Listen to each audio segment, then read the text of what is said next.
So guys ancient myth के first part में हमने देखा कि एक वैंग हाओ नाम का लड़का जिसे उसकी दुनिया में एक सबसे बड़ा लूजर समझा जाता है, उसे बचपन से ही हर कोई परेशान करते आया है। लेकिन फिर उसको गॉड के द्वारा कुछ आइकॉनिक लेवल की पावर्स मिल जाती हैं, जिससे कि फिर वो किसी से भी नहीं डरता और उसकी फ्रेंड भी उसके साथ में आ जाती है जिसका नाम होता है लिन। जब एक सर्वेंट उसकी और उसके परिवार की बेइज्जती करता है तो वैंग हाओ उसको काफी बुरी तरीके से धो डालता है। इसके बाद अब हमें इस एपिसोड में दिखाया जाता है कि वैंग हाओ से पिटने के बाद में अब वो सर्वेंट मास्टर्स के पास में पहुंच जाता है और वो रोते हुए कहता है कि वैंग हाओ ने तो आज मुझे मार ही डाला था। मैं ये दावे के साथ में कह सकता हूँ कि वो एक मर्डरर फैमिली है। वैंग हाओ ने मुझे बहुत ही बुरी तरीके से मारा है, इसीलिए वो मास्टर्स से कहता है कि आप लोगों को मुझे न्याय देना होगा। तो एक एल्डर मास्टर उस सर्वेंट से कहते हैं कि मैं जानता हूँ कि तुम एक अच्छे इंसान हो, तुम जब तक कोई बड़ा कदम नहीं लेते जब तक कि कोई बड़ा कारण ना हो, इसीलिए मैं चाहता हूँ कि उस घर के ओनर को यहाँ पर बुलाया जाए। वो सर्वेंट कहता है कि मास्टर मैं जानता हूँ कि क्वीन मदर का आपके ऊपर एक बहुत बड़ा एहसान है, इसीलिए आप वैंग हाओ को सजा नहीं दे सकते।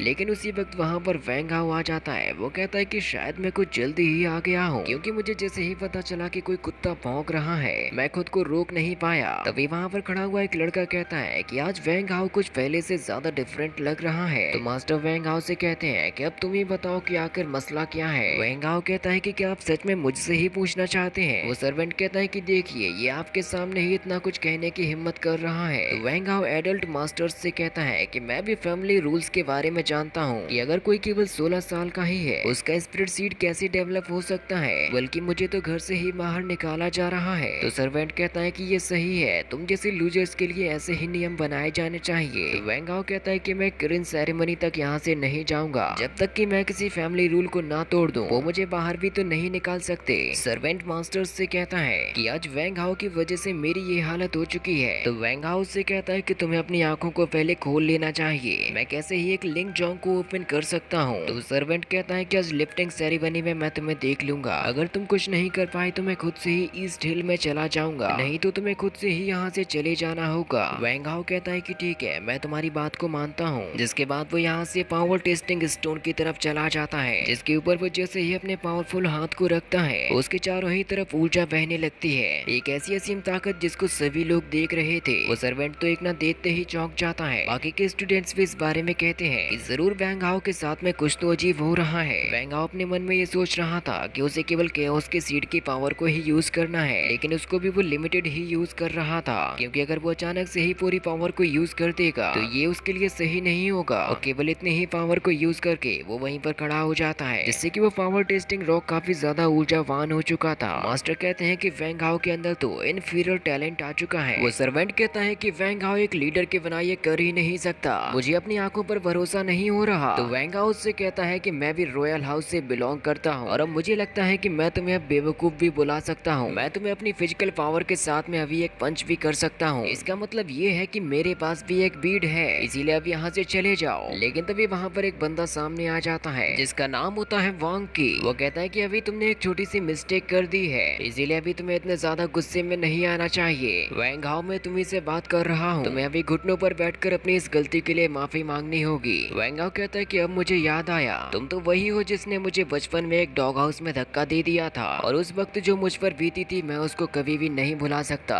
लेकिन तुम भी मुझे सर्वेंट की तरह ही दिखाई देते हो। तो वैंग की कहता है कि अभी मैं तुम्हें चैलेंज करता हूँ, अगर मैं यहाँ पर जीत जाऊंगा तो तुम्हें इस नौकर को माफ करना होगा। वैंग हाउस से कहता है कि अगर तुम हार जाओगे तो तुम्हें भी उसके साथ में जाना होगा। वैंग की कहता है कि ठीक है, अब मैं एक लूजर को ही हराऊंगा। मास्टर वैंग हाउस से कहते हैं कि वांग की स्पिरिट काफी ज्यादा पावरफुल है। तो वैंग हाउ कहता है कि अब मैं वो करने वाला हूँ जो कि आपने कभी नहीं देखा होगा। बाकी के स्टूडेंट इस बारे में बात कर रहे थे कि वैंग हाउ के अंदर इतनी हिम्मत कहाँ से आ गई, वो वांग की के चैलेंज को एक्सेप्ट कर रहा है। वैंग हाउ अब नीचे आ जाता है। वो कहता है कि हाँ वैंग की के पास में मैजिक फोर्स मौजूद है। बाकी के लोग कहते हैं कि वैंग हाउ उसकी बराबरी का तो है ही नहीं। वांग की कहता है कि अब तुम मुझसे माफी मांगने वाले हो, क्योंकि अभी कुछ देर बाद तुम्हारी बहुत ही बुरी हालत होने वाली है। वैंग हाउ कहता है कि चलो देख लेते हैं। वांग की अपने थंडर चैंपियन का यूज करता है, लेकिन वैंग हाउ के मूव्स इतने ज्यादा फास्ट है कि वो उसको टच भी नहीं कर पाता। वांग की उस पर वार पे वार करते जा रहा था, लेकिन वैंग हाउ तो उससे ऐसे बचता है जैसे कि कुछ हो ही ना रहा हो। वांग की के थंडर पंच को वैंग हाउ अपने एक हाथ से ही रोक लेता है। वैंग हाउ कहता है कि चलो अब ये मेरी बारी है। इसके बाद वो एक ही हाथ से उसको उठाकर नीचे पटक देता है, जिस पर किसी को भी यकीन नहीं होता। वैंग हाउ उसके ऊपर अपनी पंचिंग और किकिंग हिट कर रहा था, जिससे कि वांग की बहुत ही बुरी तरीके से घायल हो जाता है। वो कहता है कि तुम ये कर कैसे रहे हो। वांग के आगे बढ़ने से पहले ही वैंग हाउ उसको बहुत ही जोर की हिट करता है, जिससे कि वो एक ही बार में ढेर हो जाता है। वैंग हाउ कहता है कि तुम तो पहले के मुकाबले काफी ज्यादा कमजोर पड़ गए हो, जो अब मुझ जैसे लूजर का सामना भी नहीं कर पा रहा। वैंग हाउ मास्टर से कहता है कि बताइए अब आप क्या कहेंगे। तो मास्टर कहते हैं कि वांग फू और वांग की को यहाँ से भेजा जाएगा। वांग की वांग फू से कहता है कि ये सारी तुम्हारी ही गलती है, तुम्हारी वजह से मुझे सजा मिल गई, मैं कभी भी इस तरीके से नहीं हारता। वांग फू यानी कि वो सर्वेंट कहता है प्लीज मास्टर आप मुझे माफ कर दीजिए, आज के बाद आप जो भी मुझसे कहेंगे मैं वो सारी की सारी चीजें फॉलो करूंगा, आप ही उस गद्दी के महाराज बनने वाले हैं। तो मास्टर कहते हैं कि चुप हो जाओ और यहाँ से चले जाओ, तुम जैसे लोगों की हमारे यहाँ पर कोई भी जरूरत नहीं है। वैंग फू चिल्लाते हुए कह रहा था कि तुमने ओल्ड वैंग को मार दिया, तुम तो उसके दूसरे बच्चे हो। वैंग हाउ कहता है कि अब तो ये कुत्तों वाली बातें कर रहा है। और फिर वहाँ पर काफी देर तक अनाउंसमेंट ढोल बजाए जाते हैं और ओल्ड मास्टर कहते हैं कि यहाँ पर 7-0 सेरेमनी को शुरू किया जाता है, जहाँ पर वांग की नाम का लड़का अभी 14 साल का हुआ है। वांग चुआन जो कि अभी 14 साल का है, उसके पास में इन्फीरियर टैलेंट है। वांग जी जो कि अभी 14 साल का है, उसकी भी पावर्स को दर्शाया जाता है। और उसके बाद में फिर वहाँ पर जाती है वांग लिन, जिसके पास में पिन टैलेंट मौजूद है, जिसको देखकर सभी लोग काफी ज्यादा हैरान हो जाते हैं। मास्टर कहते हैं कि तुम काफी अच्छा कर रही हो वांग लिन, और आज के बाद से तुम्हें हाउस ऑफ ओरिजिन में जाने की भी अनुमति दी जाती है, ताकि तुम अपनी पावर्स के ऊपर और भी ज्यादा मेहनत कर सको। मुझे उम्मीद है कि तुम फैमिली के हेड जरूर बनोगी।